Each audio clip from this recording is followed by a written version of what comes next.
the Vail Global Energy Forum, the future of energy in a global economy, bringing together some of the world's leaders in energy policy making, research and development to discuss how best to provide the energy necessary to support a productive global economy in an increasingly green, secure and affordable manner.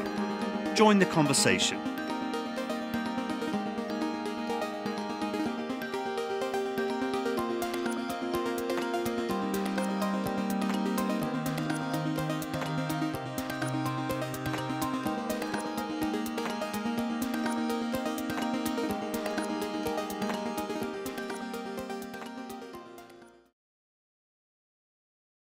Well, we learned last year that there's huge value to having a conversation that spans the range of energy challenges for the country and the world, and then talks about what kinds of things that we can do about them.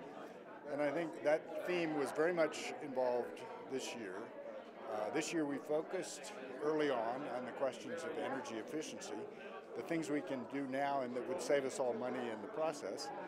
But then also look beyond that to think about the options for the future. There was a lot of conversation about natural gas because the situation has changed a lot in recent years, and it's time to think through what that means for all the energy work we do going forward.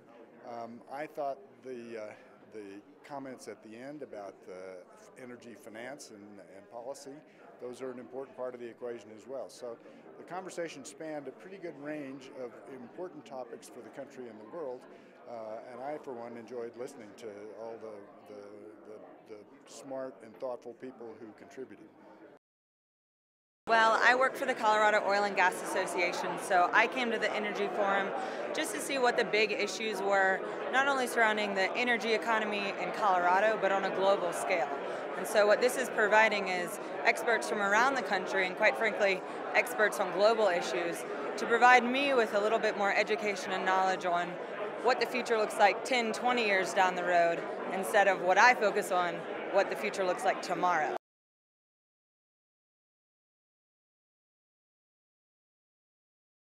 Are you optimistic or pessimistic about the future of energy in America?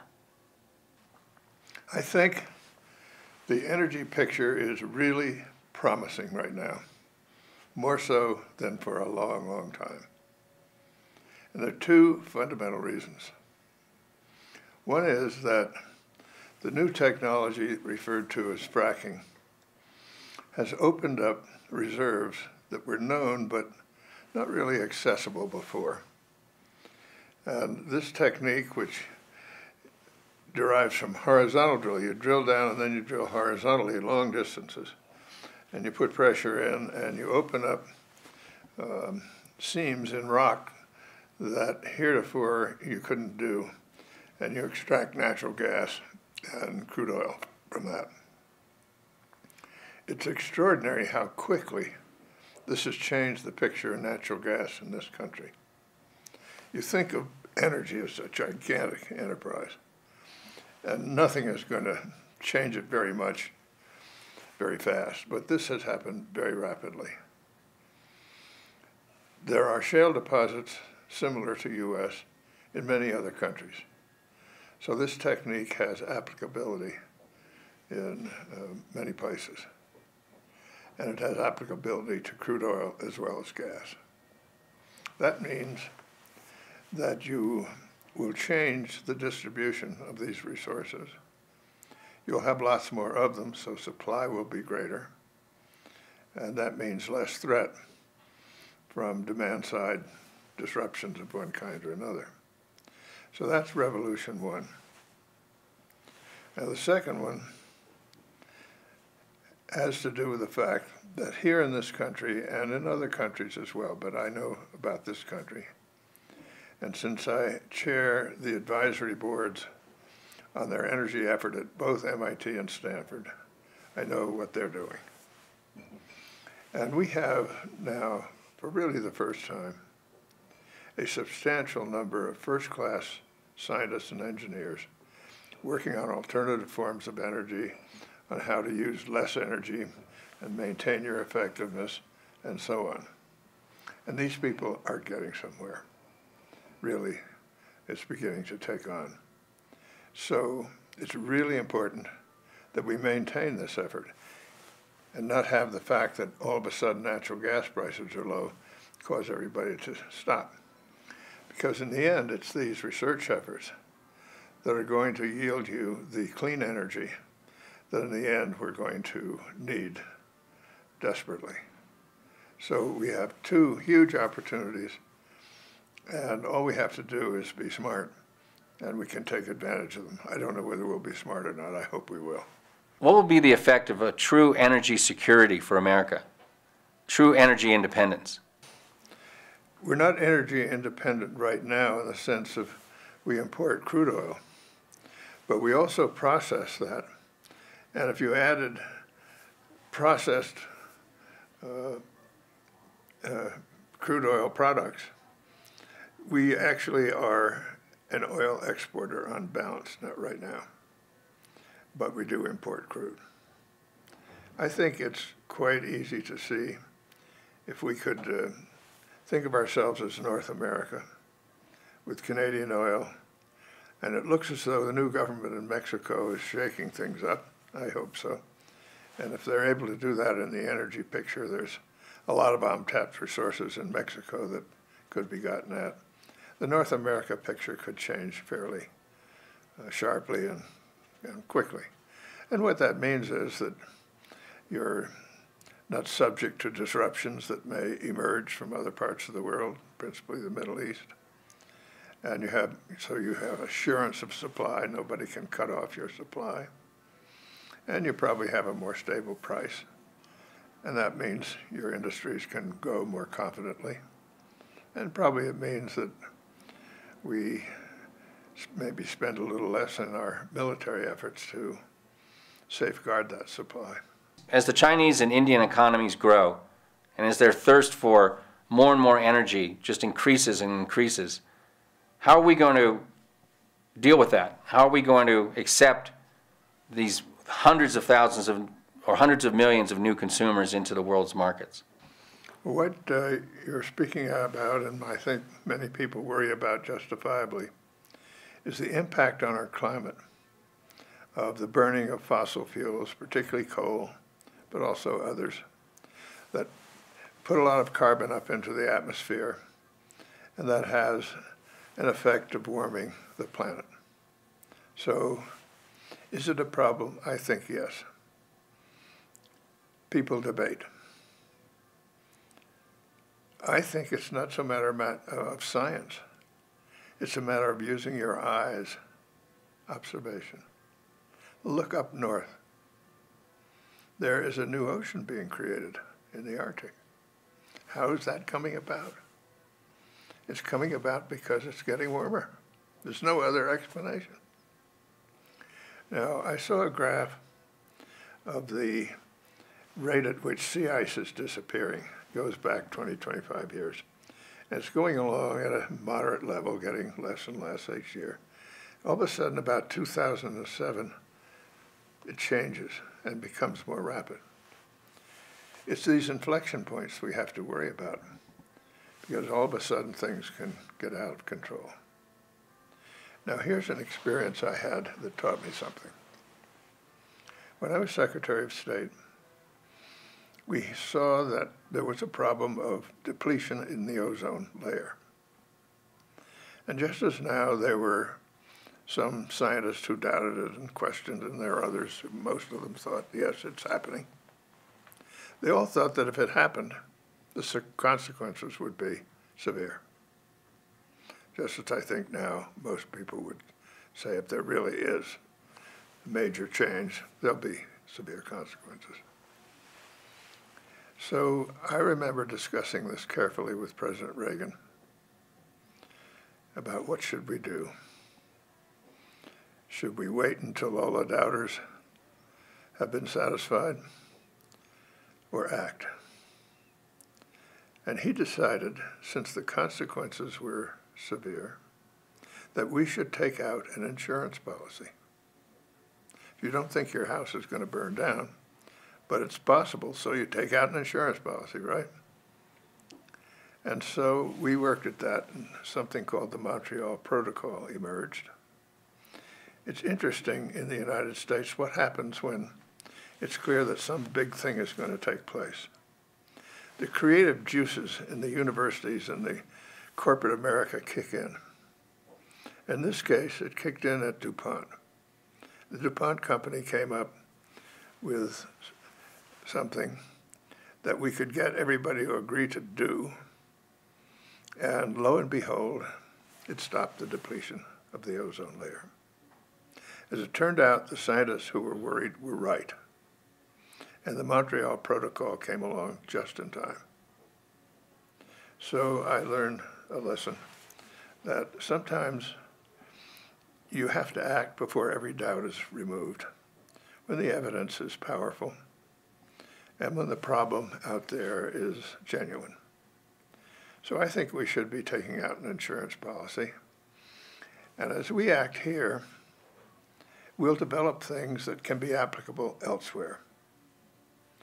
And it's also true, you mentioned China. The Chinese are very alert to this issue by now. Have you been to Beijing lately?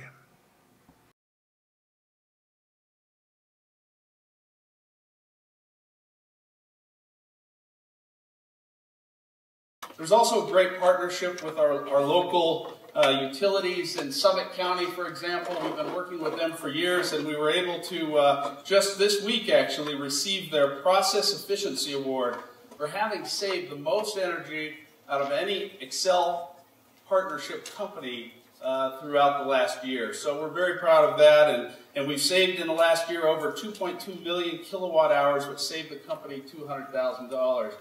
Here as well, we have a wonderful partnership in Eagle County with Holy Cross Energy, and they were able to help us figure out ways to find rebates and others to invest in great, efficient snowmaking, allowing us not only to improve our resorts, but also, again, to do well and do good, to save energy and provide a fabulous experience. And we're on track this year to save 1.9 million kilowatt hours and over $160,000 for the company. So Vail Resorts is committed to sustainability, one, because we're passionate about it. It's why we choose to be part of this. It's the right thing to do for the environment, and it's also the right thing to do for the company.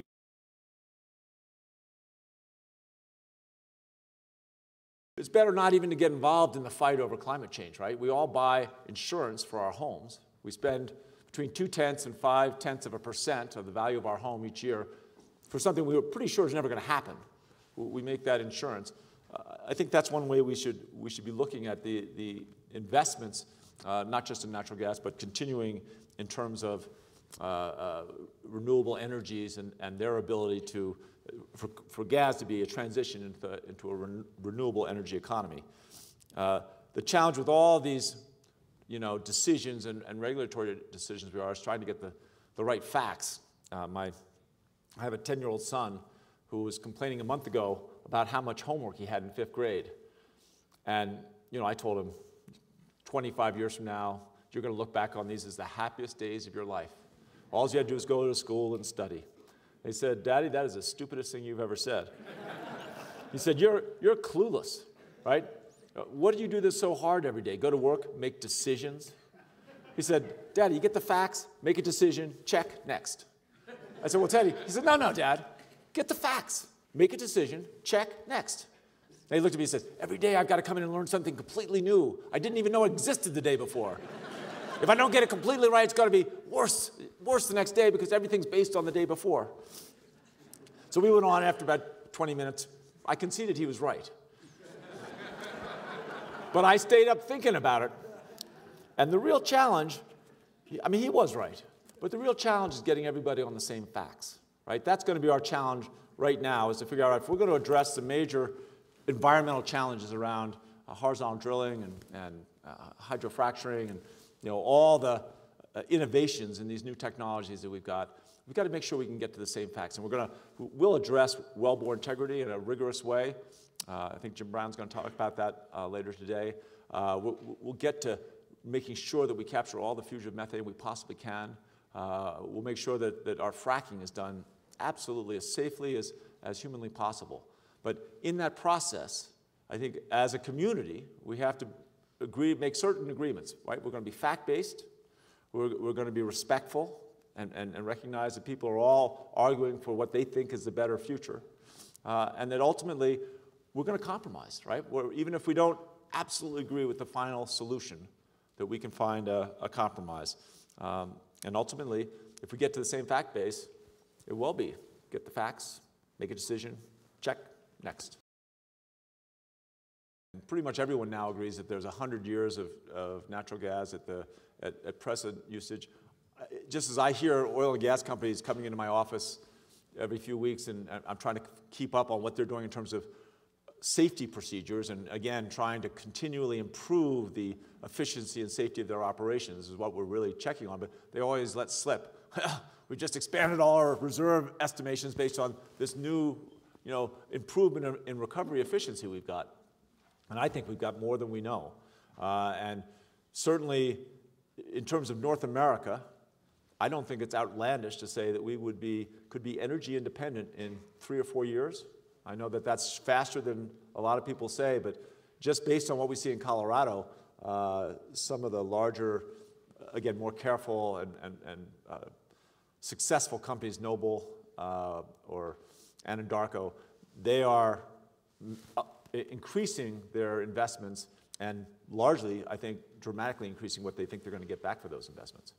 That usually leads to higher estimations of reserves. China, my honest feeling, should be one of our strongest partners. And I've said this a million times. I am closely tied to Mexico and to Canada. I think our north-south access is incredibly powerful. But China, if we can help them do horizontal drilling and hydraulic fracturing and stop using all the coal that they're using and move much more dramatically to natural gas, that helps climate change on a scale that dwarfs what we've done here. And they do have significant gas reserves that will be recoverable using these new technologies. So by all means, wherever you are out there, go back to China and move that boulder up the hill. And think of us as your partner. I mean that sincerely. We probably get a little bit in trouble here, but it certainly is worth investing to change the way people perceive fracking and the oil and gas industry. And, Lincoln, one of my favorite Lincoln quotes is about public sentiment. And Lincoln said, with public sentiment, nothing can fail. Without it, nothing can succeed. That is why those who mold public sentiment go deeper than those who enact decisions, like legislation, or those who enact legislation or pronounce decisions, like judges. And I think that's what we should, all of us, be thinking about. How do we, again, come back to the facts that we can all share and make sure that we're using those facts to have an opinion that's reasonable. Somebody asked me, I was speaking at CU Boulder last week, 2 weeks ago, and one of the students, there were about 50 students in this room, and one of the students asked, well, where do you get your facts? And boy, that's the right question, isn't it? I mean, right now, with the media, the fracturing of the media, the hydraulic fracturing of the media, and really the disruption of the news industry, it is more and more difficult to find sources where you feel you're getting reliable information, and it's not being distorted. It's not putting in a negative context or a context that pushes you one way or the other. And it's going to be one of our challenges, along with all the other problems with modern-day democracy. But making sure we get real facts and having sources for those facts that we trust is a big part of it.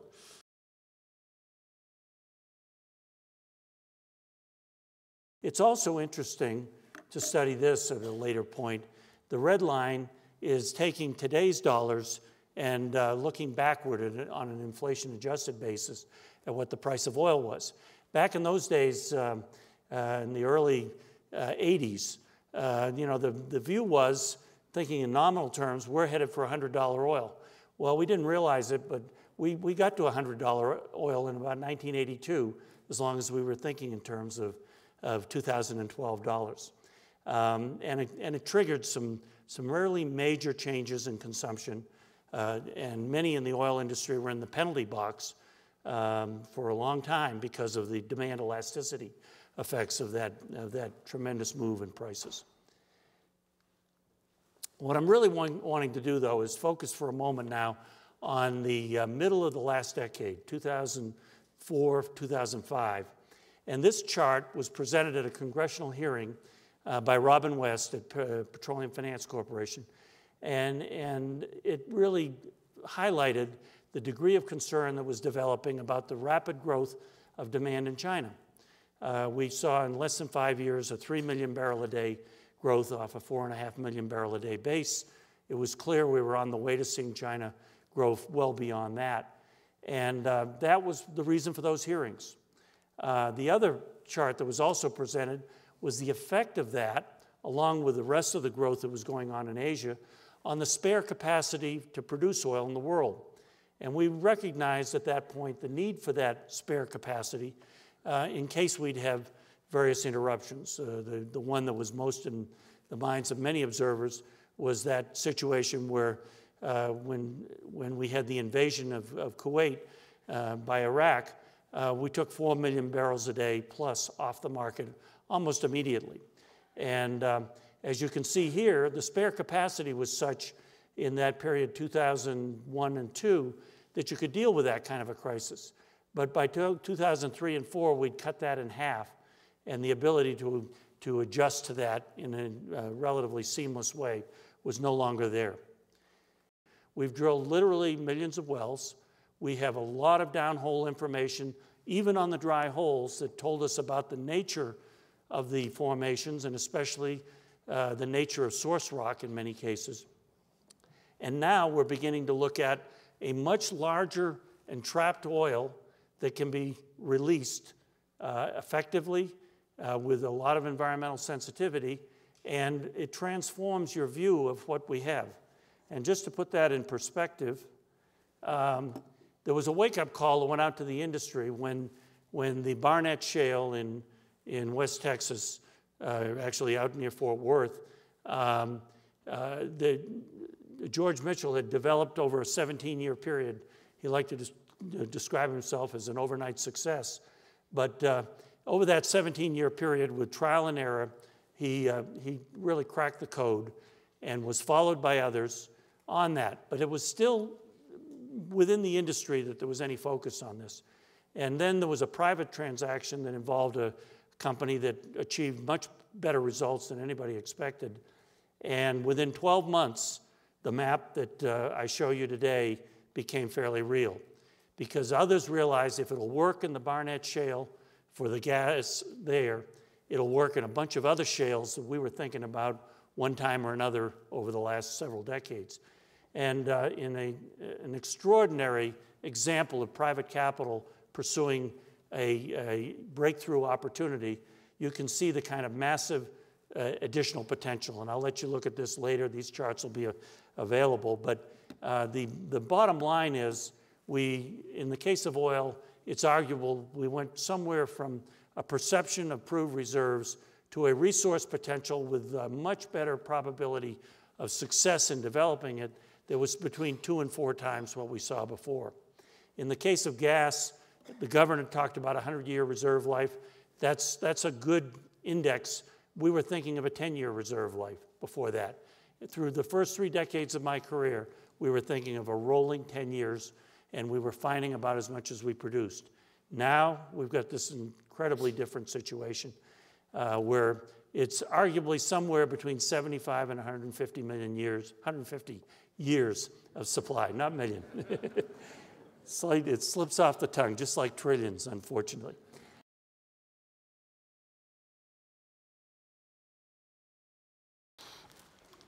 I'd like to turn attention to now the other side of the energy spectrum. We've talked about producing energy, oil and gas production, absolutely very important. Now I'd like to talk about the use of energy.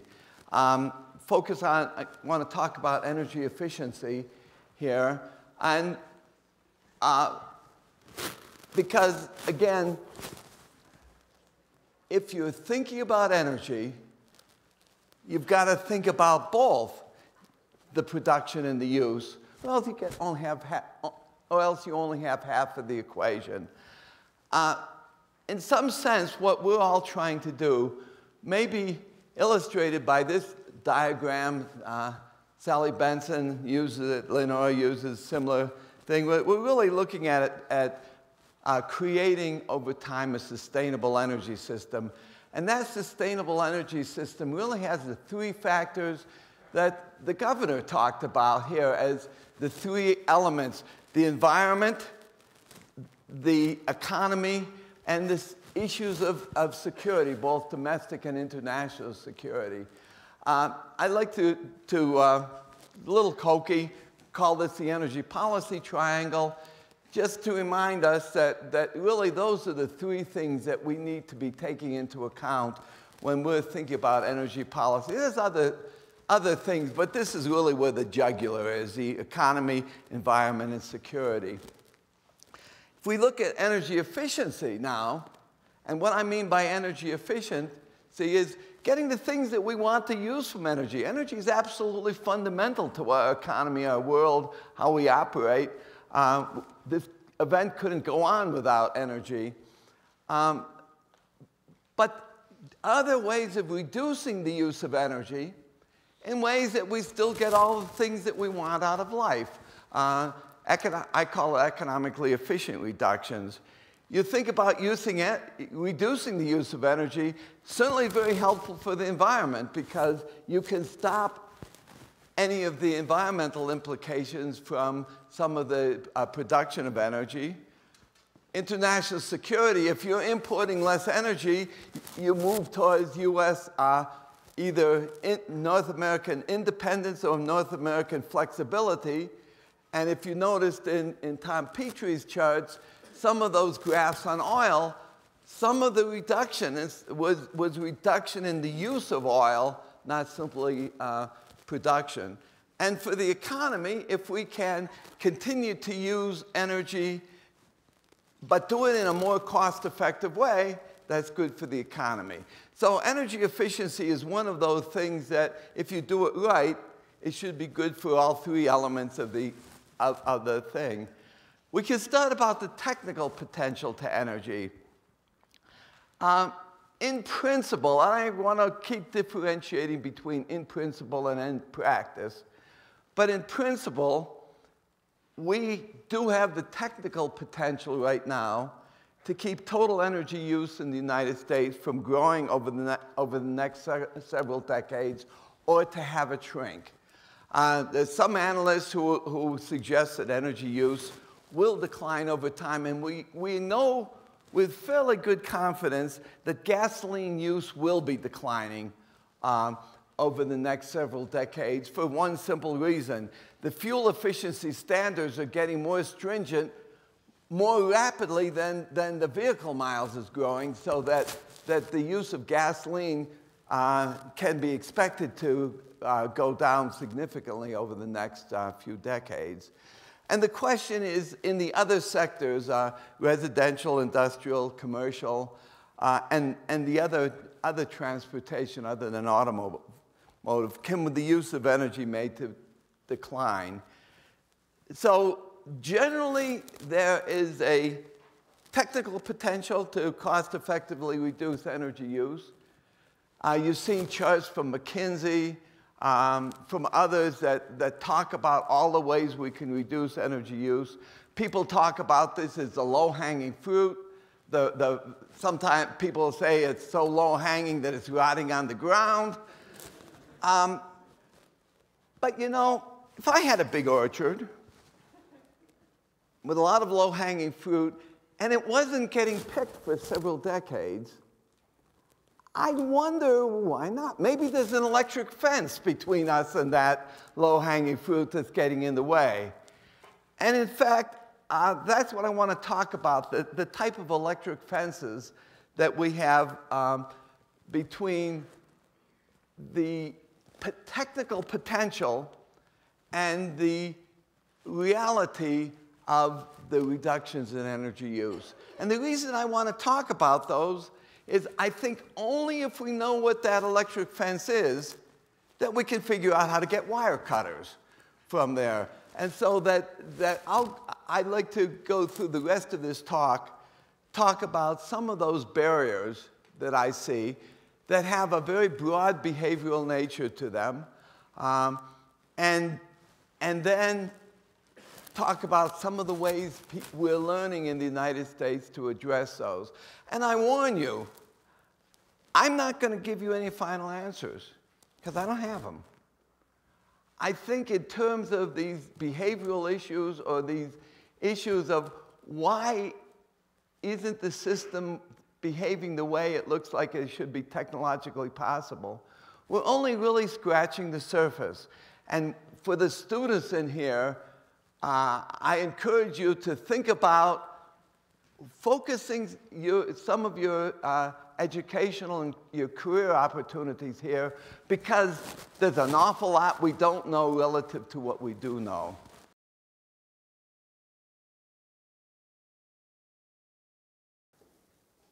Now there's this thing that's emerging that you've heard about called the smart grid. Okay, and the smart grid is about replacing these devices throughout this network with devices that have processing capability and are remotely addressable. Okay, an example with which most of which we would be pretty familiar is the smart meter. So the old meter that we all knew about, maybe many of us still have, somebody drives up in a truck, once a month, reads the analog device, and then takes it back, writes it down, and they send you your bill. And and when power goes out at your house, they send a truck out to, find out why it isn't working and replace the box. With a smart meter, we can remotely sense what's going on. We can see that the lights are off before you tell us that they're off. We can tell what rate it's moving. Okay, we can predict failure. Okay, to kind of we can look at the signals to predict device failure, and we can dynamically reconfigure it. So when we now are in the process of replacing all of these devices, or replacing or enhancing these devices so that they're remotely addressable, remotely controllable, and remotely configurable, that becomes pretty powerful. I'm going to talk about some of these. Now we can detect failure before it happens. We can reroute power. We can balance power across the system.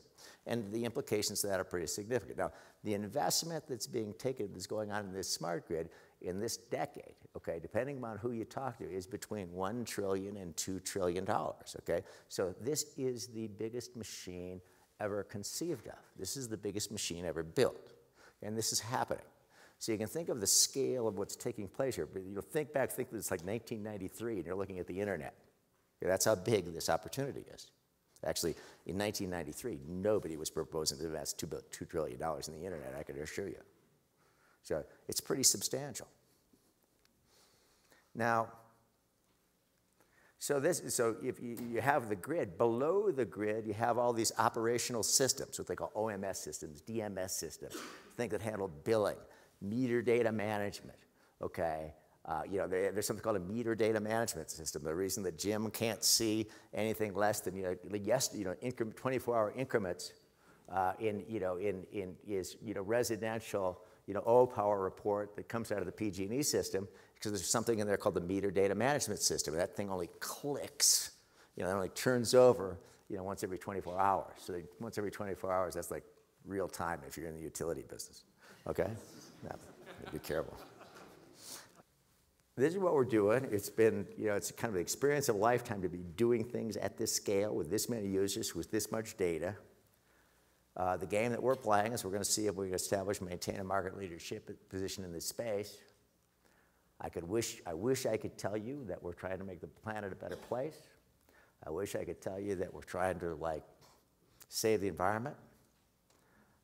But all we're trying to do is make money. And,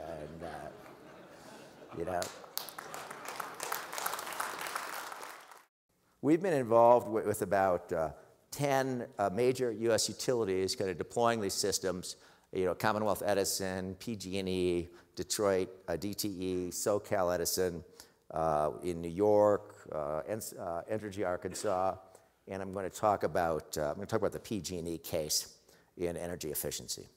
So at PG&E, we started with 19 legacy systems. that have been installed for 10, 20, 30 years, none of which talk to each other, from which we had to aggregate data. We built this data aggregation bus. This is about big data aggregation, where we analyze, we were able to aggregate the information out of these 19 systems. This is 28 billion rows of data that we loaded at the rate of 500 million rows an hour. 500 million, 500 million rows an hour. Okay, it's 8 terabytes of data, and we keep it in the cloud.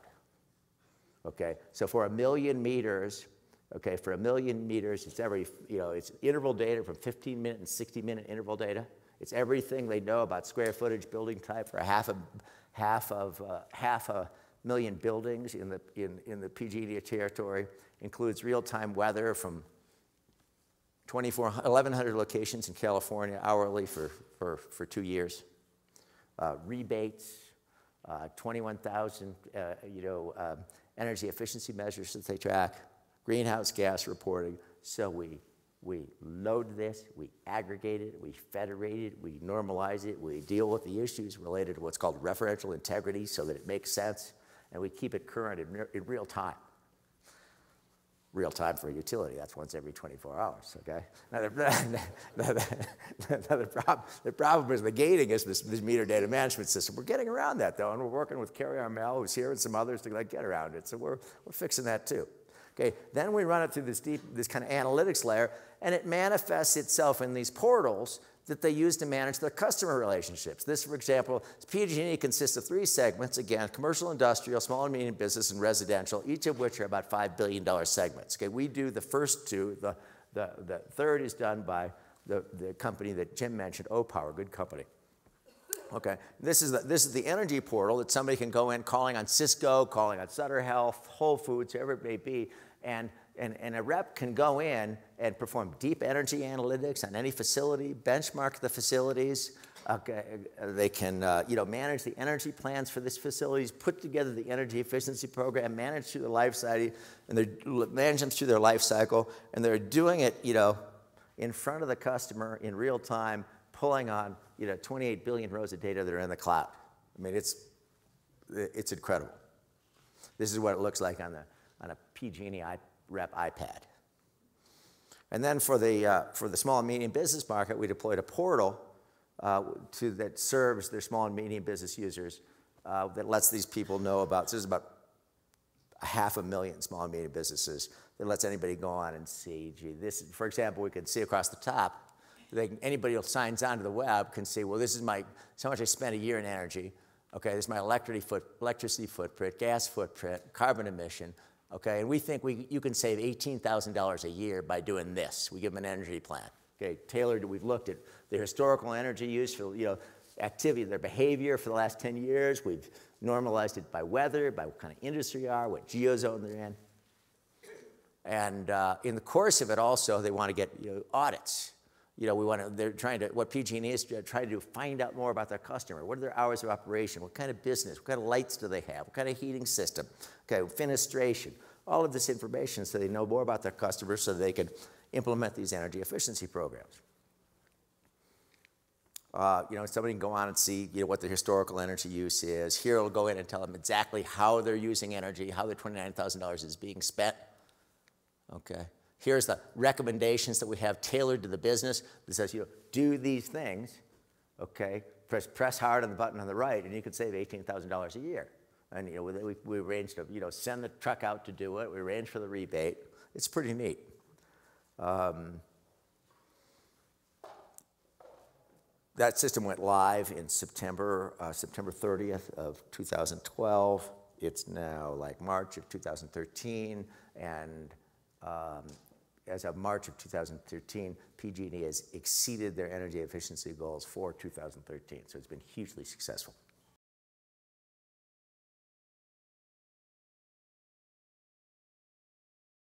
As I spent time meeting over the course of a year on a lark, this is really betting on something of the future, looking at the information available to people who are making decisions about energy, the one overriding conclusion was that this information was stunningly boring. If you put it not in the context of saving which it deserves to be, but take it away from the context of saving the planet and climate issues and those high issues, it doesn't compete well with any of the other stuff I was studying or any of the other information that it will need to compete well with if people are actually going to base behavior on information about energy. So this is a reason to be pessimistic. Television, film, Facebook, interactive phones. I mean, we have got an industry and a social science highly tuned to optimize these social emotional responses that Jim mentioned. So the reason for pessimism is that we need to take those little plots that we're going to show people about time and kilowatt hours and find closely coupled causality between what they're doing in their home and really deal with this in the energy context. We need to find ways to take that also to allow people to use that in contexts that are more competitive informationally. So the reason for optimism, I think I just mentioned, is that you certainly know that there's an industry, and I mean the game designers, the television producers, movie producers, that know a lot about commercially how to produce information that is very competitive in the current information landscape. So there's a lot of folks to be brought into this, to potential solutions there. And there's a whole lot of social science. I mean, Jim mentioned some of the stuff about pricing and social norms. There is a whole Psych 101 and 301 syllabus just waiting to be mined, and it is being mined by a lot of people that are starting to look at this to create solutions and ways to present information that will allow people to make decisions that on the best information possible and decisions they like, and also to save some money and also to actually do something good for society. So the reasons to be optimistic are that expertise exists, and then another reason that we've been really spending a lot of time with at Stanford, there's a couple things specifically happening in the energy space that really give us a lot of excitement about creating information presentations. So Tom actually talked about some of these. There is a smart infrastructure that now senses what's happening, not well enough. Every hour reported 24 hours after the fact is not good enough, but there's at least information beyond a 30-day bill that will get people a chance to actually base behavior on information that's more tightly coupled with that behavior. So that's a really cool thing. If we can get that information presented well, I think that'll be really good. And there's a whole lot of new media that are available to present this information. Handheld devices, smart telephones, networked devices that can be used to be the place where the media is displayed. So those two things are part of the Stanford RPE project. So what do you do with this pessimism and optimism? What we're trying to do, Carrie's a partner at this at Stanford, is to start building stuff.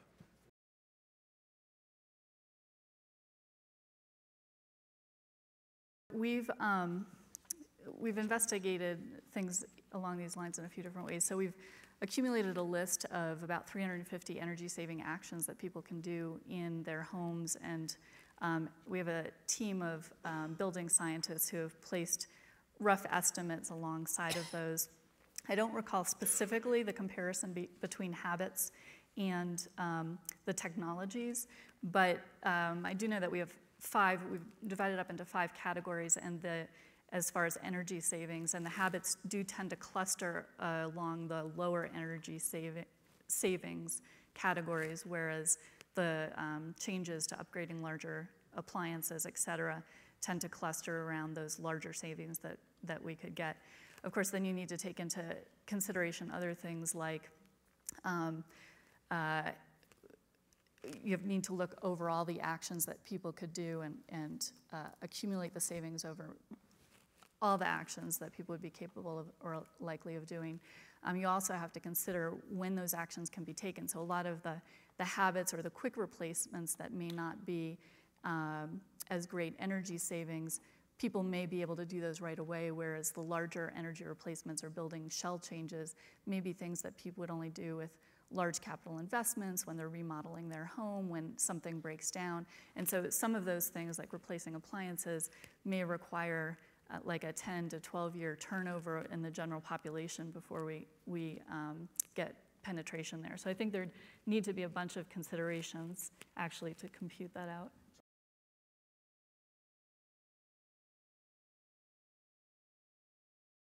I'm going to try to answer the question, how can we provide enough energy for 9 billion people that we expect to be on the planet by, say, 2050, or sometime between 2050 and 2100?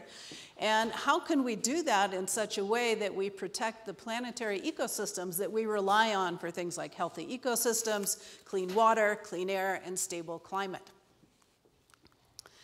But there's a big question, how much energy do we need for 9 billion people? We don't have the answer to that. So I set about trying to answer that for myself, and I found this graph really useful. So what this provides is information on two things. One, on the GDP per capita, okay, so that's basically a measure of wealth, and the energy per capita.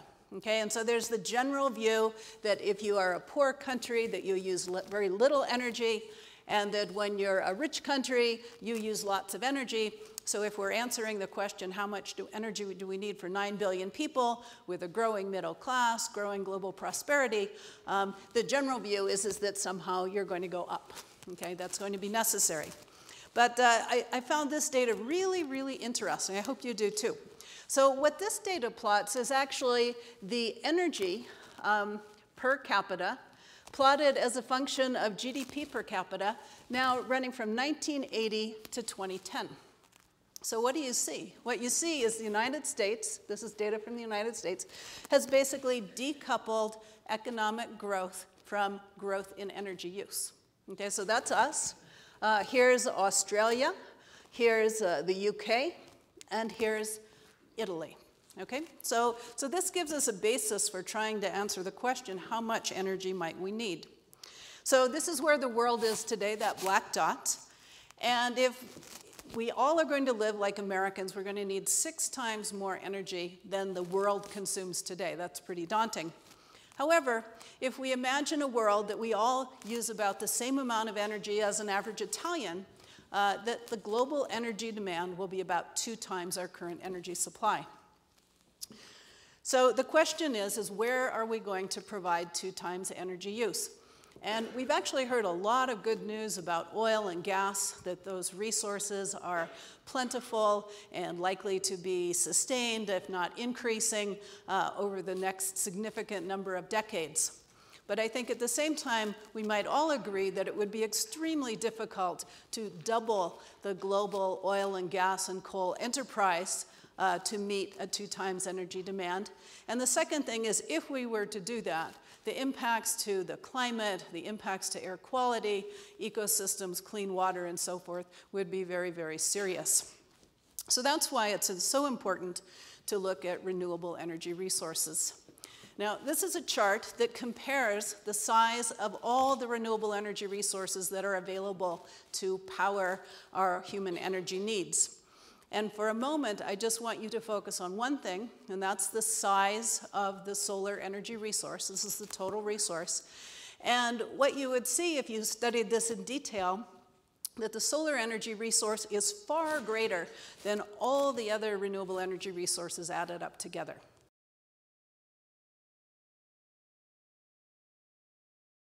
The few other things that happened over that time, which is also exponential increase, population. At the beginning of the Industrial Revolution, 250 years ago, we had 1 billion people in this world. Today we have 7, and it's going to be about 10 billion. So 3 more billion people are going to be added to this world. Where will they live? Mostly in Asia and Africa, not in the United States, not in Europe. And as of today, there are 3 billion people who have either no or very limited access to electricity. Almost half the world's population don't have electricity. And we're going to add 3 more billion people in the same region where these people exist. That's the challenge for our humankind for the next industrial revolution. All right? So what else? Do we have enough energy? to be able to keep up the population growth and the economic growth? And the answer is, you heard from others today, we have.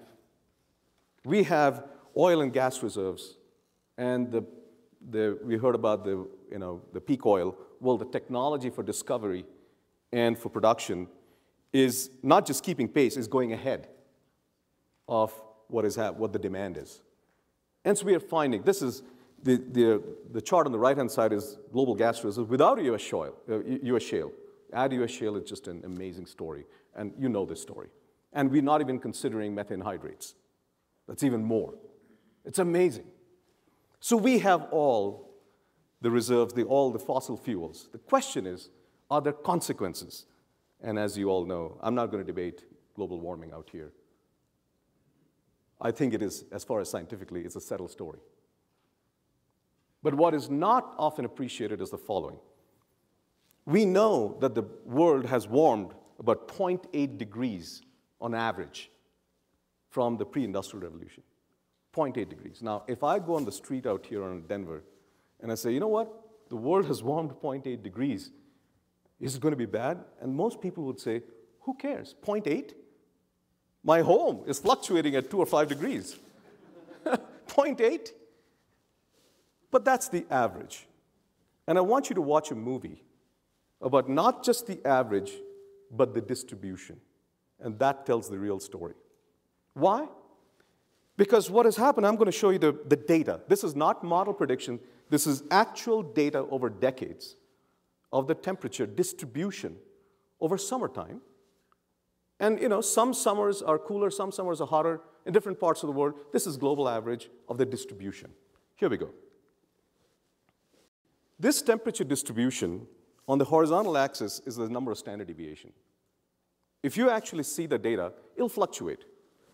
Over the 50s and the 60s, the temperature was fluctuating, or 80s, 90s, and then the 2000s. This is shifted. The extremes are in the 5 sigma range. The heat wave that we had last year is almost as bad or worse than what we had, for example, in the Dust Bowl in the 1930s. And this is happening all over. And you say, okay, this year has been warm. Okay, well, last year has been warm. This may be cool. Well, that hot spot is moving all over the world. A few years ago, we had this heat wave in Moscow, where hundreds of people died. We had in Europe. We had last year out here. This is going to move around. But if you look at the distribution, this is moving to the right. And it's not the average is 0.8, but the extremes are what kills you. And that is what is happening. There you go.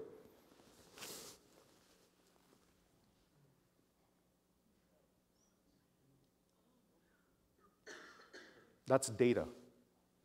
These are not model predictions. That's what's happening. So then you ask the question, that provokes the question, okay, what do we do next? What have we done and what do we do next? Okay, here we go. If you ask the question, how much cumulative CO2, since the time of Jefferson and Washington, how much CO2 have we emitted since the beginning of the Industrial Revolution? And you do the numbers, it's about 1 trillion tons of CO2. And those, by the way, molecules of CO2, most of them are still around. 1 trillion tons. Then you ask the question, based on the known reserves of fossil fuel today, known reserves, the reserves are increasing. But based on today's known, if you take all those fossil fuels and burn it, okay, how much more CO2? How much more CO2 can we emit based on known fossil fuel reserves? And the answer is about 3 trillion tons. Okay, so 3 times more. The last trillion was 250 years.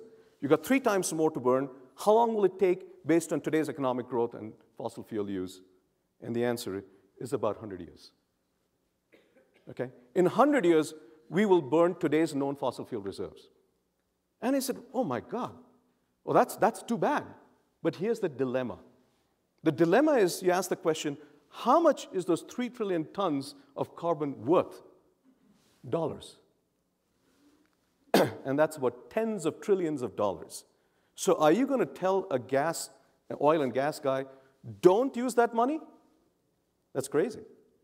That's not economic growth. What I'm going to say is that that is a false choice to make. Because here's what I think.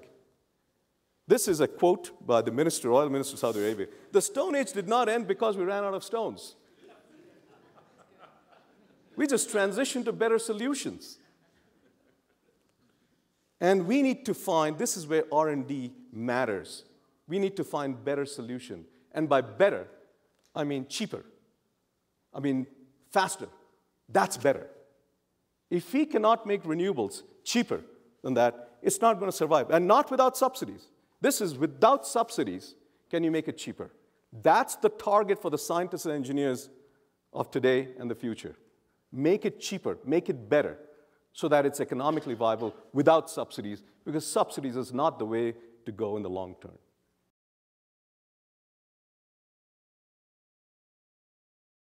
I realize with the very substantially more upbeat assessment of our prospects for energy more generally. We've heard a lot about the shale gas revolution. We've heard a lot about our newfound ability to produce oil from shale, dramatic reduction in the cost of energy from renewable sources, wind, solar, biofuels, improvements in storage technology, and the reductions in greenhouse gases that have followed from improvements both in renewables, but also in more use of natural gas. So there are a lot of promising developments with regard to the market generally. The effort to define a national energy policy, though, is very much an ongoing effort, and it's a work in progress. We continue to have major disagreements. I fear those will persist through this Congress, and we will have to try to inch our way toward a consensus that will allow us to act more forcefully in some of these areas. But in addition to our national goals, and this has been a sort of a review of those goals, a second subject about which we have substantial disagreement in Washington is how to proceed even if we do embrace this goal of trying to transition to more sustainable sources of energy. Most agree that if we're going to adopt policies that speed this transition to sustainable sources of energy, the most effective course is to find some way to put a price on carbon. That's the phrase that is usually used. Secretary Schultz on Friday night spoke about having all forms of energy pay their full cost. And I think he was talking the same way about putting a price on carbon, having energy sources reflect the extent of the greenhouse gas emissions involved in producing the energy. But even among those who favor putting a price on carbon, we do have substantial disagreement about which of the various options we ought to use to do that. So let me go to another chart here which tries to summarize some of these options. First big option that's gotten a lot of discussion here at the conference is the idea of a tax, a carbon tax of some type. This is a direct type of tax, of course, and I've got it listed under direct up there so that it's a little distinguished from the other three, which are less direct. But when you go into the indirect ways that you can try to put a price on carbon, the obvious three that I hear about are cap and trade, or first of all, command and control, and I'll discuss that in a little more detail, and then, of course, cap and trade system, which the President alluded to and which many of us are familiar with, particularly as a result of what's going on in California, and then through a clean energy standard, which has not gotten near as much attention, but which I think deserves some attention. So I'll discuss, there are four options up here: tax, command and control, cap and trade, and clean energy standard. I'll discuss each of these briefly, make some comments about how they match up against four important criteria, and let me show you those criteria for choosing between these four options. The criteria that I've listed are political feasibility, simplicity, price certainty, and replicability. We didn't spell replicability right, but replicability of options in other jurisdictions.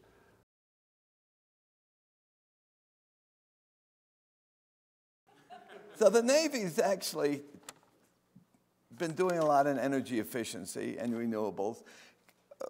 Can you tell us about that? Yeah, and this is something that we in the Navy are proud of, and during my time was very proud of. And it all came about because as we looked to the future, we realized that energy was going to drive a lot of our costs. Energy is a limiter, if you will, for a Navy because of being tied to energy sources and energy supplies. And we saw the cost of energy increasing. We didn't want to be over-reliant on one particular form of energy. And so we put in place a task force on energy, which was only one of two task forces that I implemented during my time as a Chief of Naval Operations. One was on climate change, one was on energy. And I'm very proud of what we did because we looked at how does the energy use energy, but most importantly for me was how does the Navy think about energy? Because a lot of what we have to deal with are really cultural issues. And it's very hard to break out of patterns. We had investments throughout the Navy that affected energy, but were very disparate. So we brought all of that together. We made a commitment to pursue alternative forms of energy.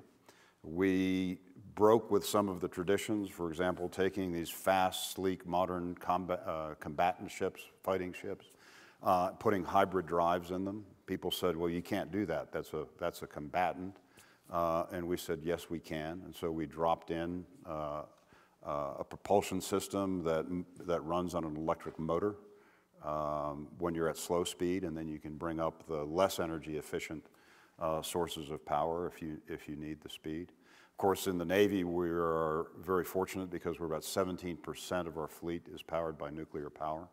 But we also looked at how can we do that more efficiently. So we were looking at designing ships that had a reactor core that could last for the life of the ship, and we wouldn't have to go into a very expensive refueling process halfway through the life. And oh, by the way, when you take a ship away for a couple of years, it means you have to have another one to replace it, so you don't need as many ships to do the same job over the 35 lifespan, year lifespan of ships. But there was another great motivator during the time in which I served, and that was we were at war. And nothing can focus you more than losing people because of an over-reliance or an inefficient dependency on energy. In the early days of Iraq, we were losing on average a person per fuel convoy. Every time we ran fuel, a young man or woman was going to die. And you can talk about efficiency, you can talk about cost until the cows come home. Nothing gets you focused like the human life. And so we looked at how can we distribute energy more efficiently, how can we come off of dependence on diesel fuel and remote outposts. And we really became very serious about that. On Friday night, Secretary Schultz noted that one of the consequences, very observable consequence of global climate change, is there's now a new navigable ocean. The Arctic Ocean has now become a navigable ocean as a result of climate change. Can you comment on the risks and challenges we as a nation face because of the changes in the Arctic? Yeah. I mentioned at the outset that I did another task force called Task Force Climate Change. It was focused on the Arctic, to be sure, but it's also looking at where some of the problems are going to be globally in water supplies, sea level rise. But the Arctic was a huge part of what we were trying to think our way through, and how did we want to position the Navy to be ready to operate there as fishing fleets move farther into the north, as ecotourism moves in, as the Arctic becomes a transportation route, and as there are huge, huge quantities of energy reserves and mineral reserves on the bottom of the Arctic Ocean. And I'm so pleased that there are so many young people here today, because this ocean is opening, and you will be the ones that will lead our country in its responsible use of that ocean. For me, all along, it's been pretty clear that the ice was going away. And you can argue the whys and the wherefores until the cows come home, but it's going away, and it will become a transportation route, and it will become a source of wealth. And what I'd like to do, and I'm always loath to do this, rely on some audio-visual aids, but I'd like to show a film clip, and you'll see the clip from a God's eye view of the Arctic Ocean. And it's going to show you the changes in the ice in the Arctic. The clip starts in 1987, and for the first few years, there's a bar at the bottom of the video that you'll be able to watch the time reference. For the first few years, it looks like a massive jelly just vibrating, and then in the late 90s, you're going to see some extraordinary changes in the diminishment of the ice in the Arctic. So if we could roll the clip, please.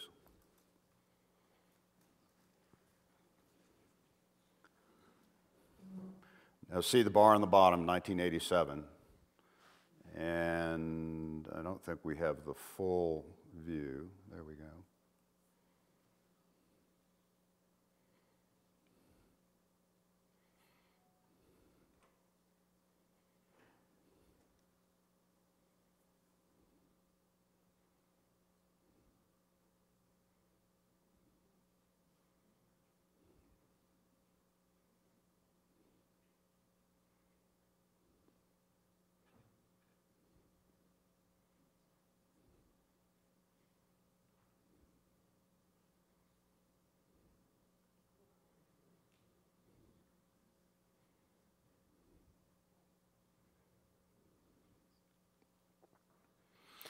That's not a model, that's data.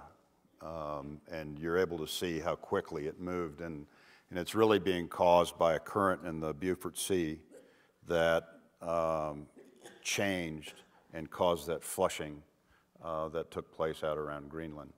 Now, the diminishment of the ice in the Arctic is not going to cause sea level rise, because it's like a glass of water with ice in it. The ice will melt, it'll stay the same.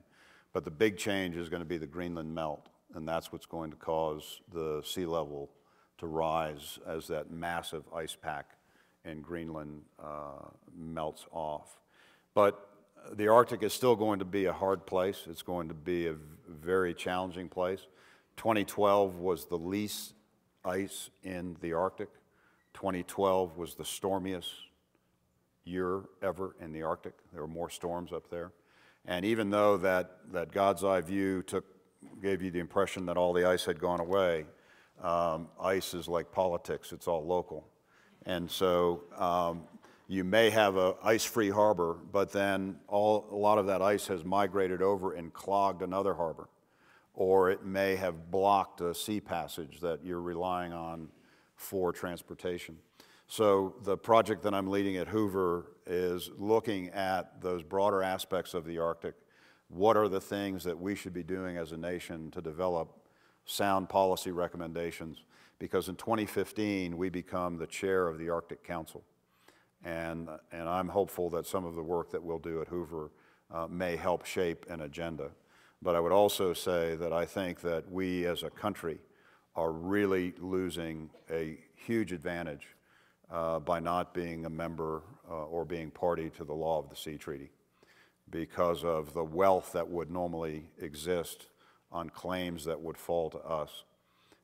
As someone said, when they look at the Arctic, it's like the United States is holding the mega ball lottery ticket, and we are absolutely refusing to cash it in.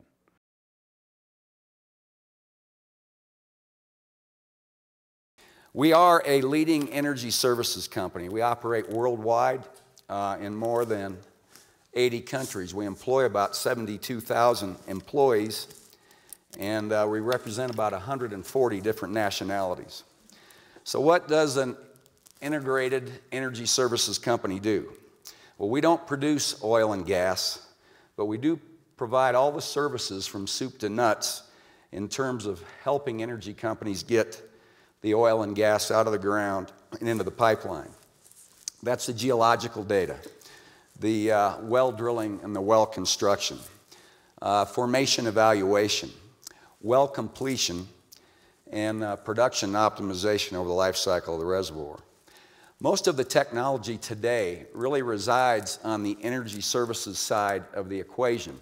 If you go back a couple of decades ago, most of the technology resided with Shell or Chevron. Well, today it's really on the energy services side.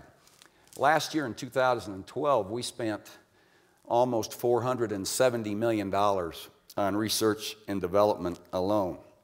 We have over 3,200 active U.S. patents, of which 289 of those were awarded in 2012.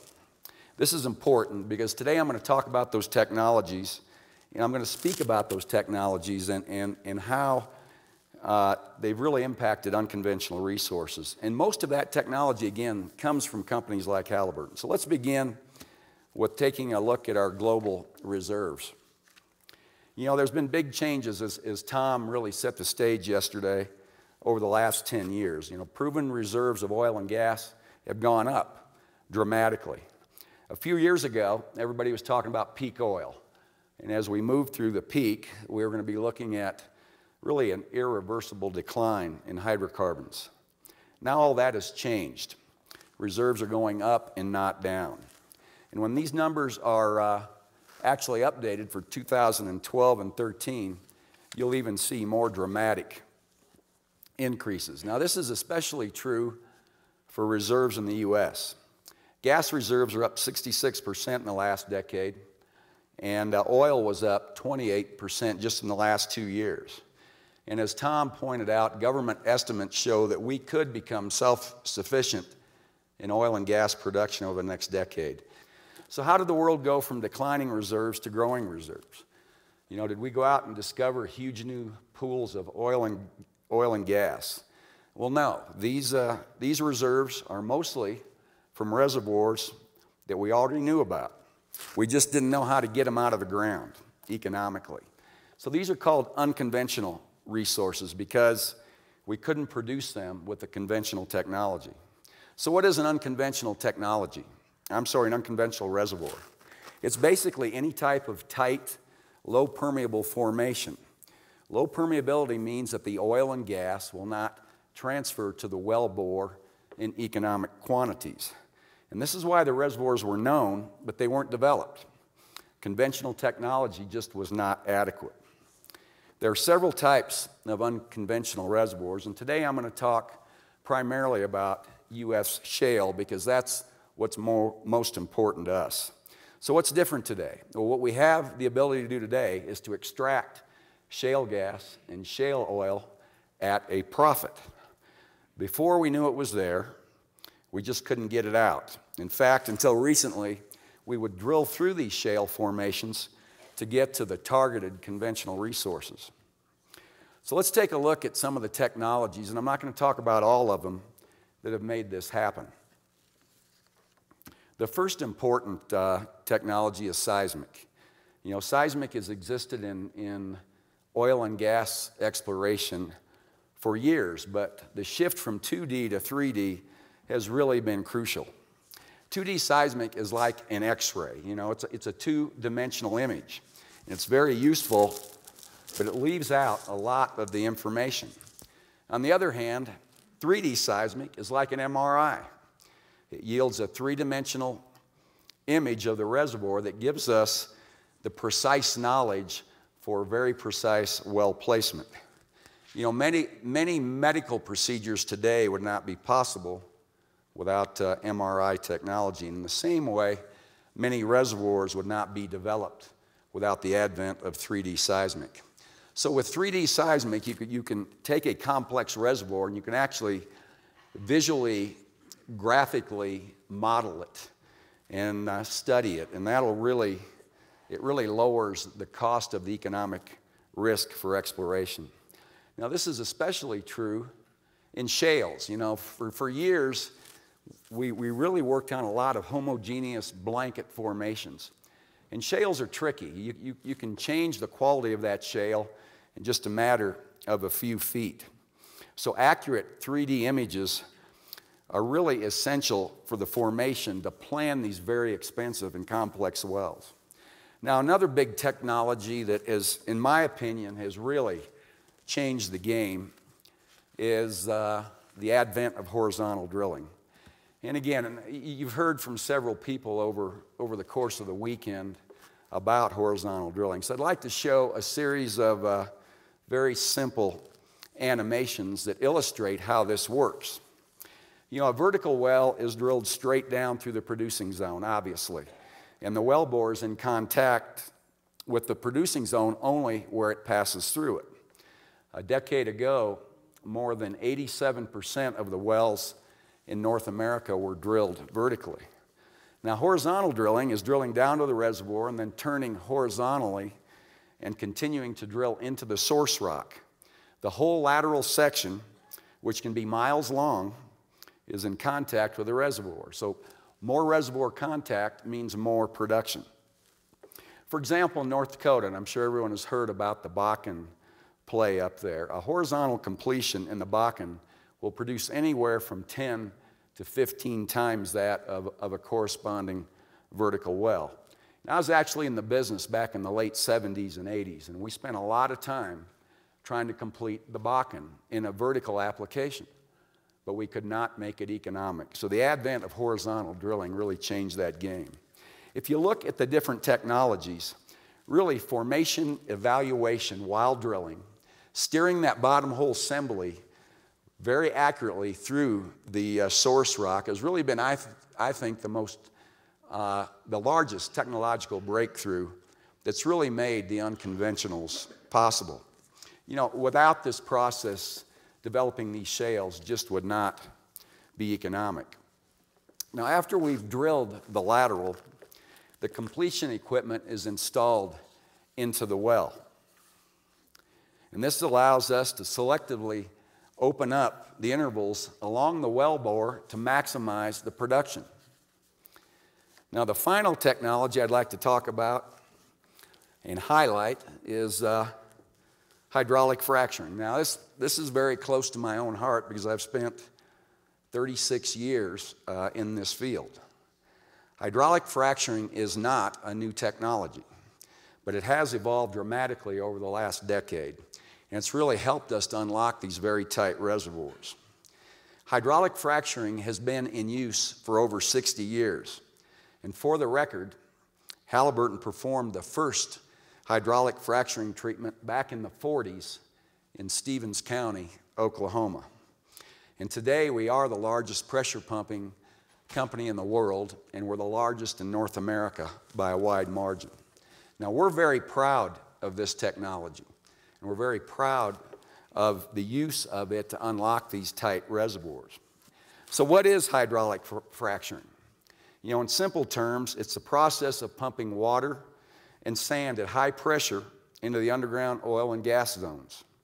The hydraulic pressure causes the formation rocks to fracture or crack, which really allows a channel for the oil and gas to flow to the wellbore. In a long horizontal application, such as the Niobrara Formation in the DJ Basin north of Denver, the material that we pump is more than 99% water in sand.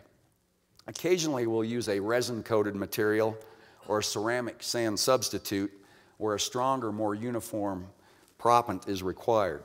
On a typical shale well, we'll pump anywhere from 1 to 3 million gallons of fluid and take 5 to 6 days from start to finish. Now, the fracturing fluid is mostly water, as I've said, and it carries the sand down the wellbore into the formation. And the immense hydraulic pressure widens the existing fractures in the rock.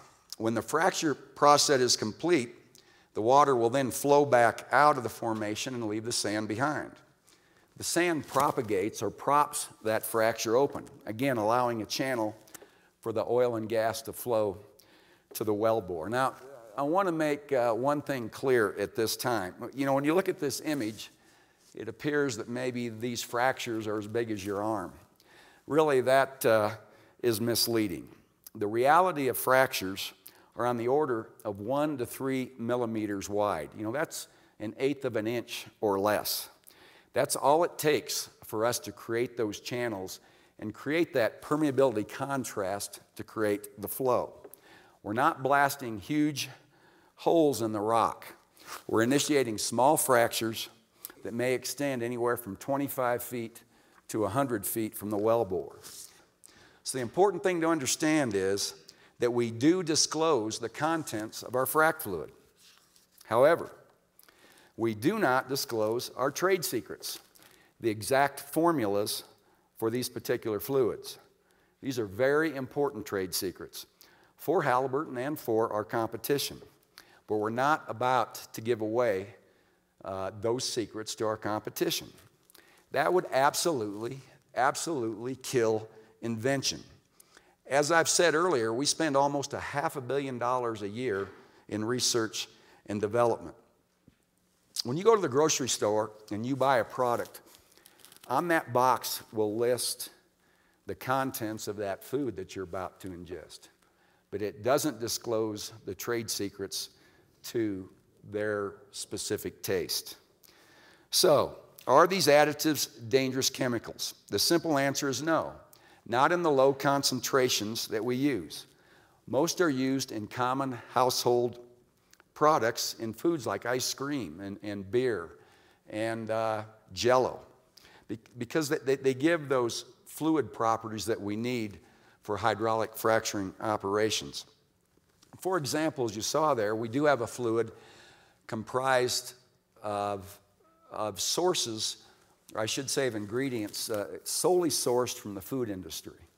And I don't know if you happened to see about a year ago, I was on the show Mad Money with Jim Cramer. He actually drank the fluid.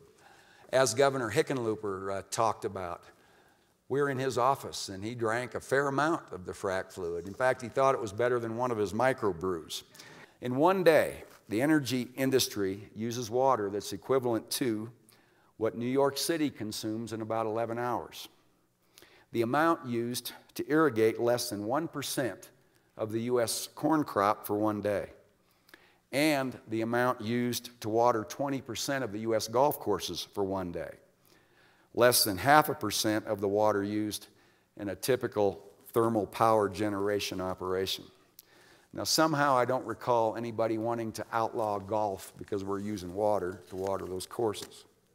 Let's look at it another way. It takes about 2.5 gallons of water to produce 1 million BTUs from shale gas, 2.5 gallons. To produce the same amount of energy from coal, it takes 5 gallons. From nuclear, 11 gallons. And from biofuels, more than 2,500 gallons. Shale gas, relative to those sources, is the most efficient in terms of water.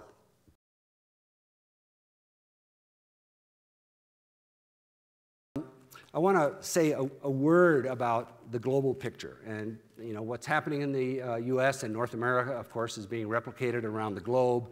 The sort of the yellowish part of these various pie chart diagrams show shale gas potential in different parts of the world, and it's been alluded to several times during this meeting. I want to draw attention in particular to China. And it too has been raised. But here's the picture on China. You know, in about a 20-year period, their energy use is expected to double, and a large part of that, shown by the gray bar, is expected to come from coal. Now, China already produces something between 6 and 7 billion tons of CO2 from making electricity with coal. We generate 2. So they're a factor of 3.5 times more CO2 being generated there. And a business as usual projection for China means they're going to go from 6 or 7, to 12 or 14. So it doesn't really matter if we go from 2 to 0 while they go from where they are now to 14 billion tons of CO2 per year. So this is a tremendously important issue, but as they go to nuclear, as they go to renewables, and they do a variety of things that we all see as positive developments, it's also very good to know that their theoretically recoverable shale gas resource is about 50% greater than that in the United States.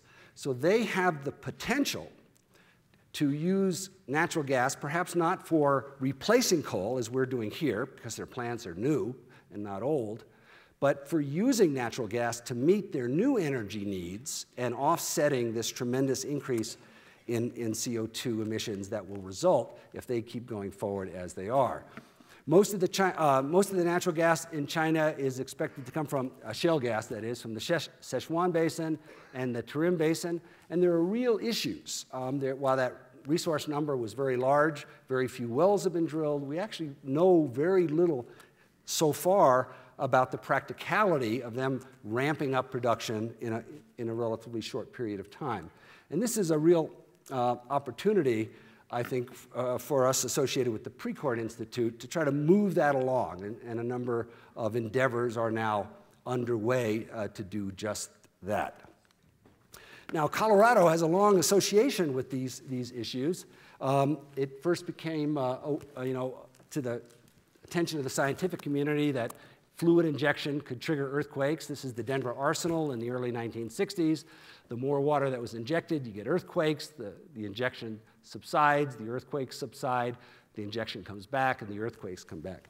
This is simply because if you think about a fault that's going to slip someday in the future, a natural geologic process, when you raise the fluid pressure, it's like you push apart the two sides of the fault and you just make it easier to slip. So you're relieving natural geologic forces that are in the rock. You're not causing the earthquake, but you're simply allowing an earthquake to occur that may not have occurred for 10,000 years. It's going to occur as a result of the fluid injection. A short time afterward, the U.S. Geological Survey and Chevron collaborated in an experiment in earthquake control out in western Colorado. Chevron noticed that their high fluid pressure injection, trying to force oil through a very low permeability sandstone, was causing earthquakes, and they did what was later called an experiment in earthquake control. Lots of earthquakes, the pressure was presumably high. When they lowered the pressure, the earthquake subsided. When they raised it, they could bring the earthquakes back, and they established sort of the threshold level at which there was enough pressure to release the already existing stress on pre-existing faults. So we've known about this for a long time. So what do we do about it? Well, we do almost nothing about it until after something happens. And a good example of that is what happened in the Raton Basin. These are slides from Matt Weingarten and Shemen Ji from University of Colorado at Boulder. Background: before the coal bed methane water was being injected, there were a few earthquakes in the area, some as large as about magnitude 4. So this is prior to any activity. Injection began in 1994. That's the yellow diamonds here. And a few years, so earthquakes began to occur. The largest was an earthquake of magnitude 4.5 in 2001.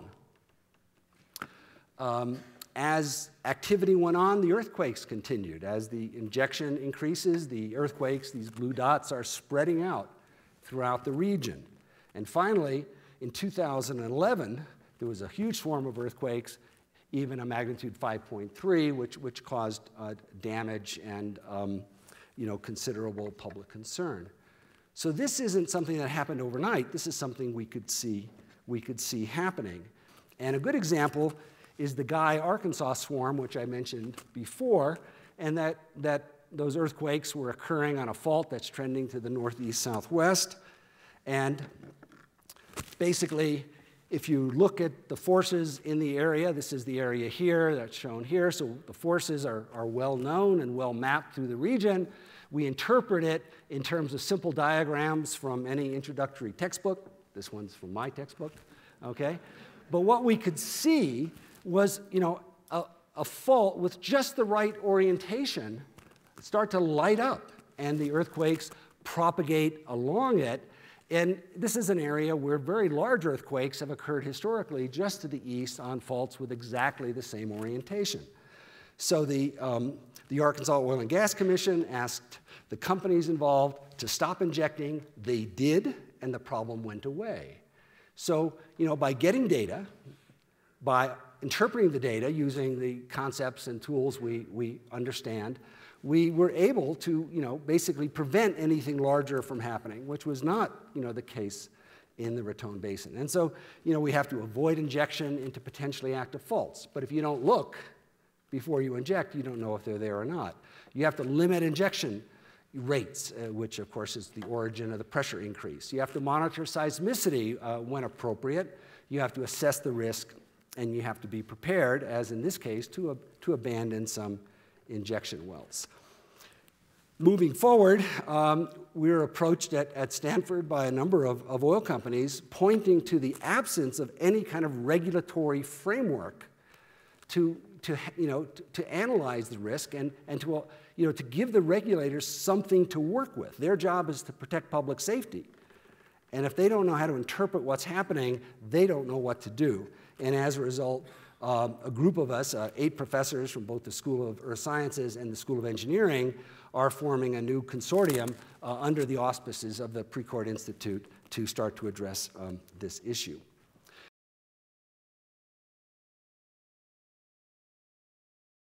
The last year and a half I was at the Journal, I was part of a team of people covering the Macondo oil spill in the Gulf of Mexico. I suspect, based on just people coming up to me here, that this is a question going through people's minds, which is the oil industry and the government never thought that sort of an oil spill would happen. The planning that preceded, the planning for an oil spill that followed the 1989 Valdez spill was anticipating a spill in a ship on the surface that would spill water into the water, spill oil into the water. And lo and behold, we had an entirely different sort of spill which sort of threw people for a loop and continued for months. And I wonder, as a very basic question, how much confidence should the public have that the industry and government are broadly anticipating all the potential environmental eventualities? Before we get into the details here, what don't we know? Any of you?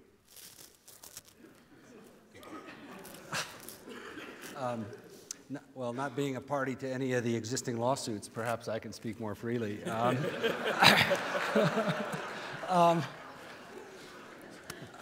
Before serving on the Secretary of Energy's committee looking at shale gas, I was on one of the national committees looking at the Macondo well blowout. And the breakdowns of the system of how to have accomplished the safe drilling of the well broke down in many different ways. And it's now been very nicely documented by the Presidential Commission and a number of other studies. And it really points to the inadequacies of the system, the regulatory system, and the inadequacies of the operators involved. And in fact, there's now, I believe, a criminal as well as civil prosecution regarding the endangering of life and public safety because of negligent, alleged criminally negligent actions. So a lot of things broke down, and there's very good reason for the public to worry. At the same time, what we've seen in other countries like Norway, Canada, the UK, Australia, when these problems are revealed, a lot of things start to happen. And one of the things that are happening is the regulatory systems change very dramatically, and industry has gotten organized out of, and kind of looking at itself and how it can do its job better. So it's all in play right now.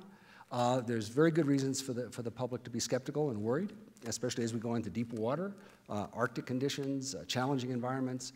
But there's a lot happening to kind of plug the problems that were identified in the Macondo accident. What I'm asking about is not so much oil going forward, but shale gas development. And the parallel I'm drawing is simply that we, the world, were told essentially that the industry and government knew what was going to happen, and something entirely different from that happened. And I'm wondering, to what extent is there any validity to kind of the broad fundamental concern that there's just a wild card out there that's waiting to blow up and on shale gas, and we don't know about that? Well, I'll Go comment. ahead, Jim. It's obviously the weak link. And if you look at the BP, and I can't comment to a lot of specifics on it, but there was a breakdown. And it is all about well construction. It is all about the 3-barrier rule. And probably the most upset organizations about that. We're their peer group. You know, the big responsible deep water players such as Chevron and Shell. But that is the role of regulators, and it did. It spawned regulation that we needed to make sure that those 3 barrier rules are in place. When you come back to the natural gas, just the pure volume of the number of wells that are being drilled, it again comes down to the weakest link. If you look at the processes of drilling and completing, I think, Jeff, you pointed this out, from a market share perspective, the big guys with all the processes in place from an energy services side have only 50% of the market. So that means that the other 50% of the market is being handled by a lot of other companies. And here again comes that weak link. So it's imperative that we have the skill sets and the regulation to make sure that industry progresses in the right way. And that's really when you look at the U.S., that is the role of the state governments. And when you look at what Governor Hickenlooper is doing and with his congregation of other governors now, as those standards are being set, I think it's going to really play an important role in this future development, given just the pure volume. Like Jim, I think the amount of experience we've had with a number of wells makes it a lower risk proposition, but black swan events do occur, and it's how you deal with them once it's happened. In the case of Macondo, a lot is happening now to change the standards, both at the regulatory level and within the companies. The one blessing of that is it really underscored the importance of trying to think ahead and anticipate how to deal with these things.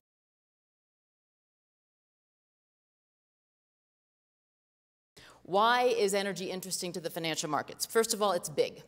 More than $6 trillion changes hands every year to power our homes and our businesses and factories and to move us from place to place.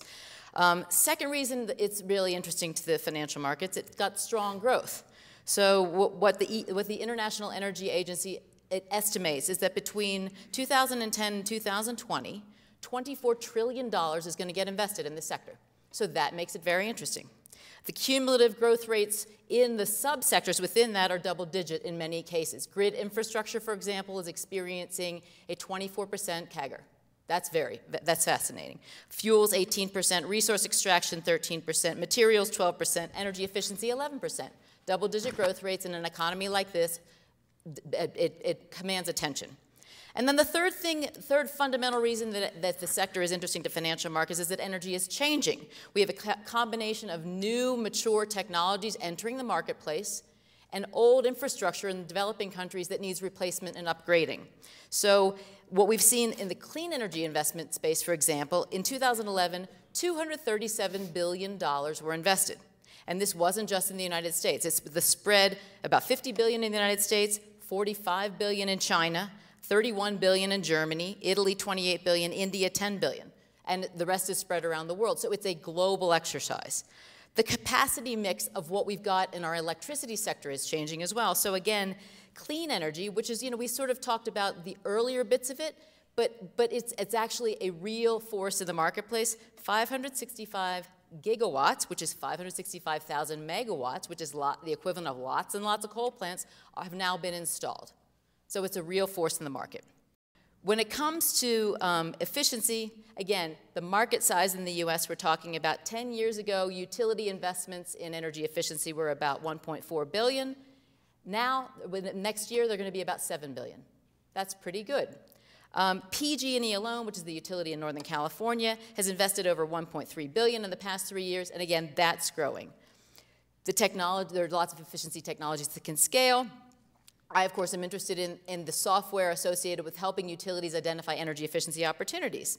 So that's what, again, that's part of what C3 Energy does. The second one, of course, you heard Tom's talk yesterday about the smart grid. We're talking about, he said this number, it is correct.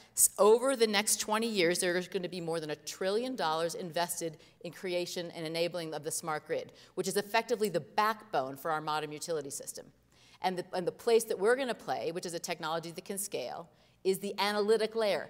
10 years ago, I was a partner in a private investment fund that was investing in smart metering businesses, and we became the market leader through a buy and build strategy.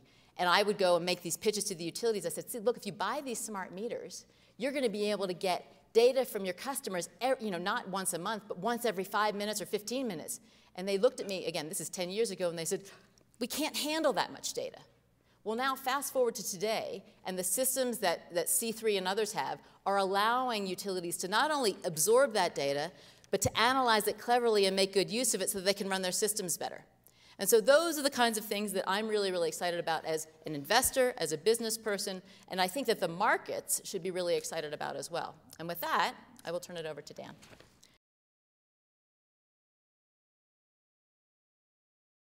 I want to give you my quick thoughts about 3 energy finance challenges: how to more effectively commercialize energy technology, how to lower the cost of financing renewable energy, and how to increase the flow of capital into energy efficiency. Let me start with 2 frames of reference. The first is my favorite triangle that I think is the key to a more sustainable energy future. The points of the triangle are technology, policy, and finance. We've got to accelerate the development of clean technology across the spectrum from renewables and efficiency to energy storage and carbon capture. We've got to develop smarter policies that can drive clean energy into the marketplace, from a price on carbon to automobile fuel economy standards to appliance efficiency requirements. And we've got to massively increase the amount of capital and lower the cost of that capital flowing to clean energy. The second frame of reference is the pipeline through which energy technologies flow, from research to development to demonstration to deployment. Arun and Sally gave brilliant presentations yesterday about R&D, and D being the first of these 3 Ds, development. I want to talk about 3 finance challenges related to the second and third D, demonstration and deployment. I start with a major challenge that is hindering the advancement of clean energy of all stripes, from carbon capture to advanced nuclear to wind, solar, geothermal, and biofuels. And this challenge is affecting every player in energy, from small venture-backed startups and big companies like GE to governments and universities. And that challenge is the huge amount of time and massive expense required to take an energy technology from pilot scale to a point where it can be deployed at commercial scale using project finance and other traditional investment mechanisms.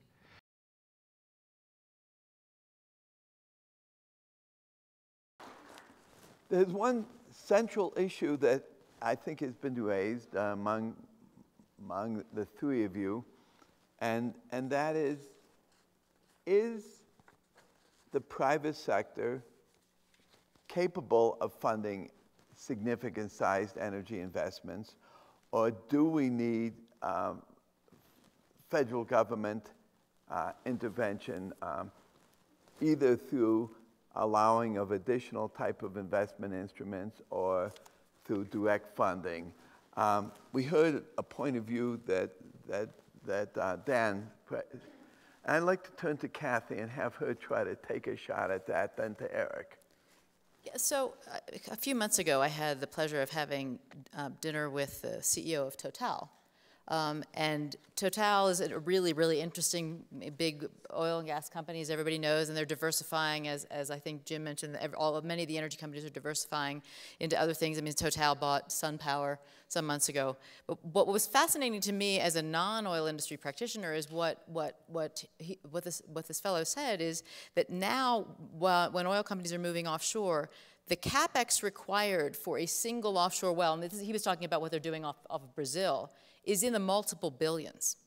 You need a gigantic balance sheet to be able to support that, which the oil companies can, because they know, in fact, there will be a market for their product, right? I mean, you have to take a guess about what the price is going to be, but that's not much of a risk. Where policy comes in, and this is I am getting to the answer to your question, policy can help create a safe haven for capital, even for large projects. So if you knew, and again, if we go to Secretary Schultz's idea that if there were a price on carbon or a carbon tax or some other instrument that created a price on carbon, I think the private markets could support large capex projects. at the moment, there's not a policy framework that creates a safe enough haven for those big CapEx projects.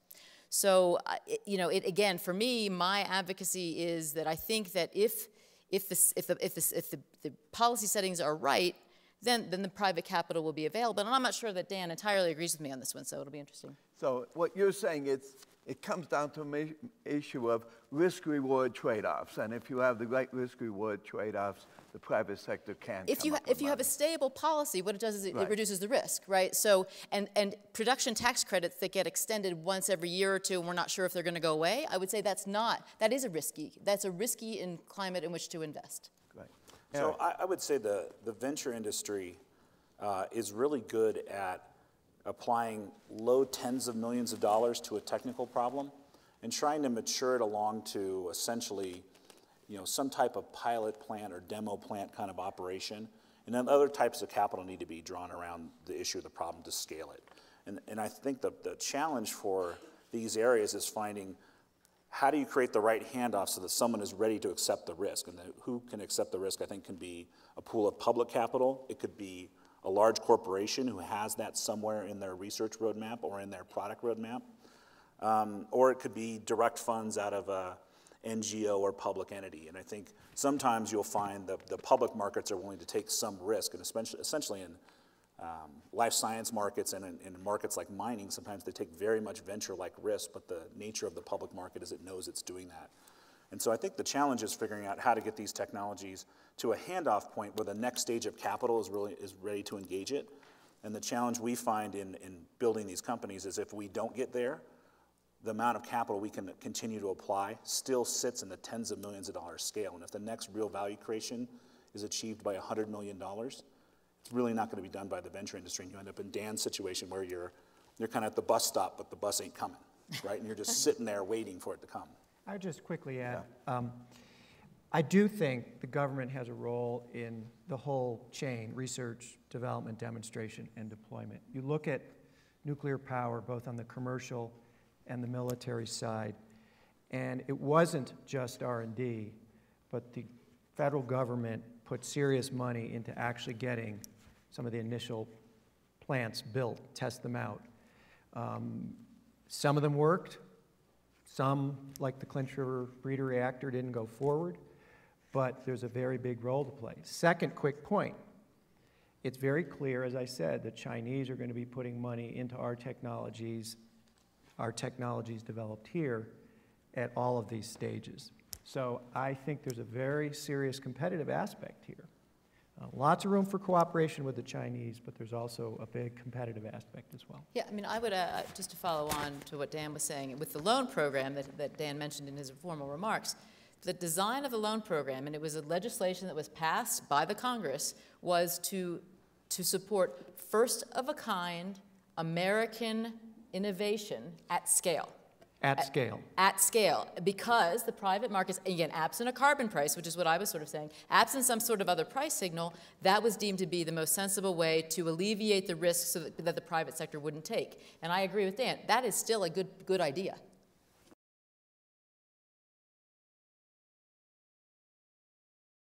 Senator Bingaman, you've heard a lot of encouraging opportunities in the energy system, encouraging opportunities for natural gas, but I haven't heard a lot of good things said about the Congress and where it's going.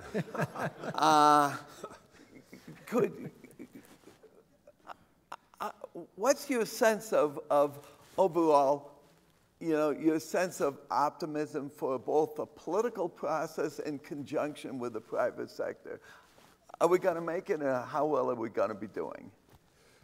Well, my view is that we're seeing progress in a lot of areas, but I don't think it's realistic to think you're going to see major progress in this Congress, given the current impasse that exists between the President and the Congress on a whole range of issues. I mean, we've got sequester that just began yesterday. We've got continuing resolution that expires the 27th of March. We've got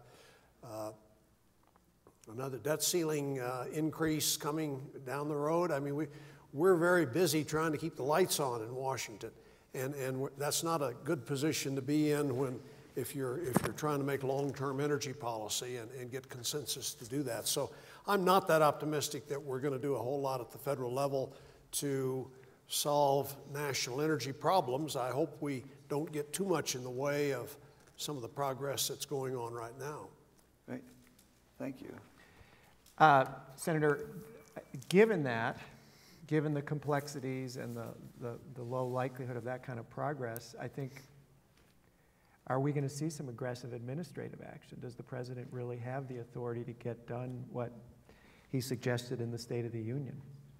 I think he does, and I mean, I think the courts have generally upheld that view that he has the authority under the Clean Air Act to move very aggressively to reduce greenhouse gases in the power generation sector, and I think that will happen.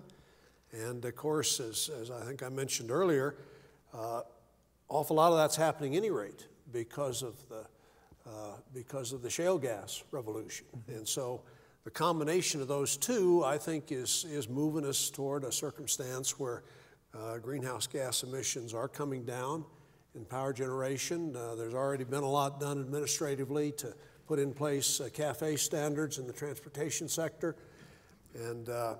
And of course, the technologies that enable this are improving each year.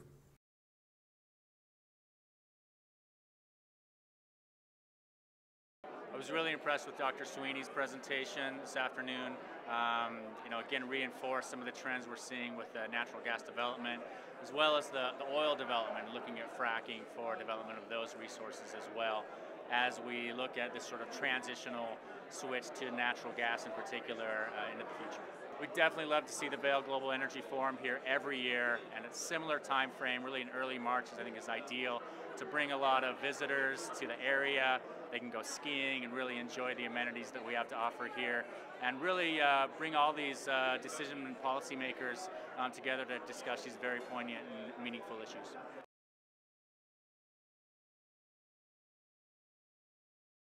I've been very impressed with the quality of speakers, starting from the very first speaker to the last session here, hearing both the natural gas representatives, the people talking about renewables, the people taking the broad overview from the many diverse perspectives of which you have to look at every energy conversation.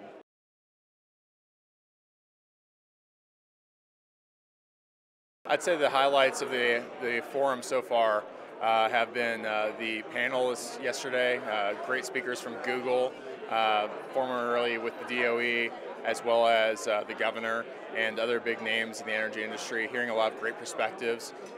Again, not necessarily how it just involves Colorado, but the bigger picture, looking at relationships for the U.S. government, potentially with other countries, and how those key alliances need to take place in order to make sure it's well positioned moving into the future.